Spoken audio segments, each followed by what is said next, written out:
That's bone. That is pure bone. That is pure front door right there. It's horrible, isn't it? It's horrible. That's your front door.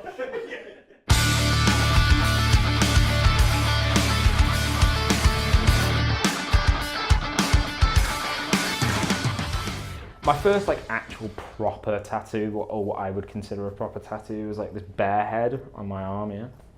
And yeah, my mum publicly, well, not my mum publicly, but my brother proceeded to post the text like chain on our Twitter, and pretty publicly was like, I think she said something to the effect of the pop punk is affecting his brain.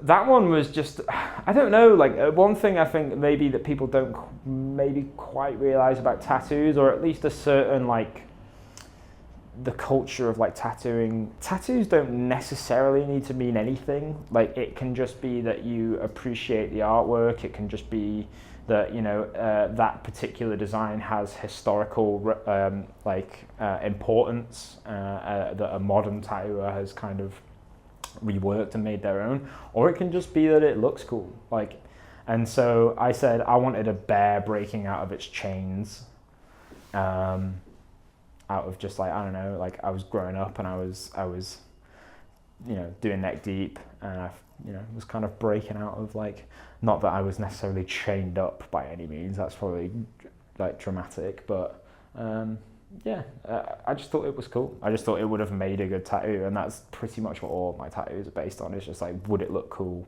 Is it a cool subject matter? Does it have kind of historical relevance or whatever?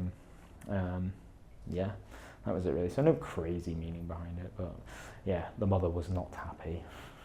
If there was one that I would maybe to regret, I don't regret it, but it's maybe my stupidest tattoo, or most stupid tattoo.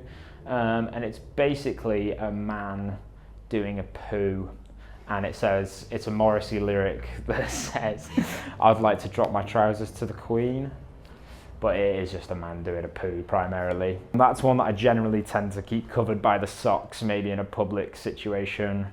I had a woman in Barcelona come up to me and just yelling at me in Spanish, like, something to the effect of basically, that's disgusting and you're a horrible person. The two most meaningful are these two on my wrists. They kind of go, I said one, but these kind of pair up together. So these are basically just for my parents. My mum's favourite flower is a white rose. She loves white roses, and so I got a white rose on this wrist, and then I got a black rose on this wrist for my dad, because my dad died like 2 years ago, just over 2 years ago. And so I think just in context with the white rose, which is obviously a lot more like life and vibrancy, and then black generally would relate to death, and so I just feel like my mum and my dad kind of pairs up. Either that, or maybe the Peace and the Panic on my hands, which I got recently. Pretty stoked on those. It's probably my first neck deep tattoo, but I'd probably say that, yeah, the roses on my wrist are probably the two most important ones to me, or the most meaningful. Don't stop now, the motion's